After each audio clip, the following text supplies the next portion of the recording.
I'm sure everyone watching knows about the overnight sensation about a year and a half ago, Only Up, having famous and unknown streamers alike documenting their journey of beating this difficult game. This rage game featured a boy having to climb to the top of a world, having to parkour off of random game assets along the way. Shortly after the game skyrocketed in popularity, it was found to have a lot of stolen assets and was quickly removed from the Steam marketplace. Recently, I decided that I wanted to make my own version of Only Up, except without stealing any game assets. So I made my own 3D rage game two ways, one with all my own assets and one with $100 worth of game assets. First, I decided to make the game with only my own assets. Now, at this point you might be wondering why I would make two different games. Well, there are two reasons for making a game with only my assets. First, I wanted to learn and see if I was capable of making a game with only my 3D modeled assets. And second, I wanted to be able to compare the difference between something I could make by myself versus something a theoretical team of designers and a developer would make. To start this project, the first thing I had to do was download Blender. I've had minimal past experience with Blender 3 years ago, but none of the stuff I learned has stuck with me since then. That's why I had to mostly look on tutorials on YouTube to relearn everything. The first object I wanted to model was the character for the game. I wanted to keep it simple, so I just went with a few very simple shapes, and this is how I came out. After giving materials to the different body parts and giving an armature to the character, which pretty much function as bones, I imported the character into Unity, and it's all working perfectly. Because I had no faith in myself being able to make animations for the character, I wanted to go for something called an active ragdoll. An active ragdoll is something that you see in games like Gang Beast, where the character is just trying to keep itself upright most of the time using physics instead of animation.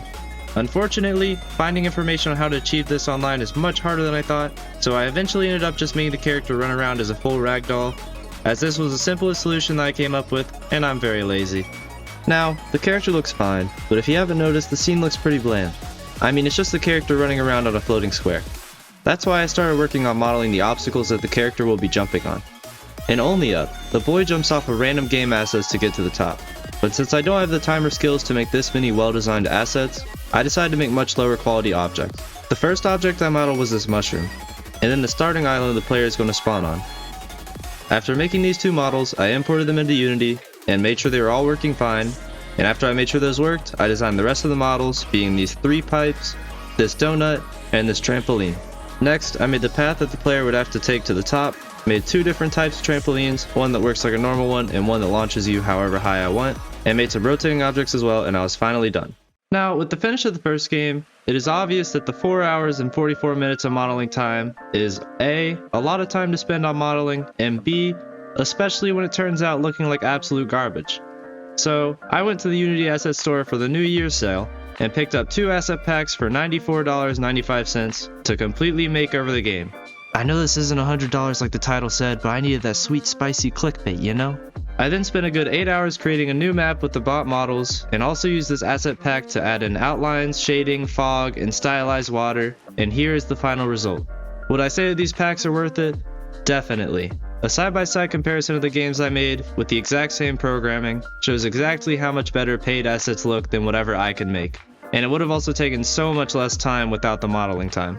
Another benefit to buying these assets is that I will be able to use these packs in all future games that I make, especially the shader pack because of how versatile it is.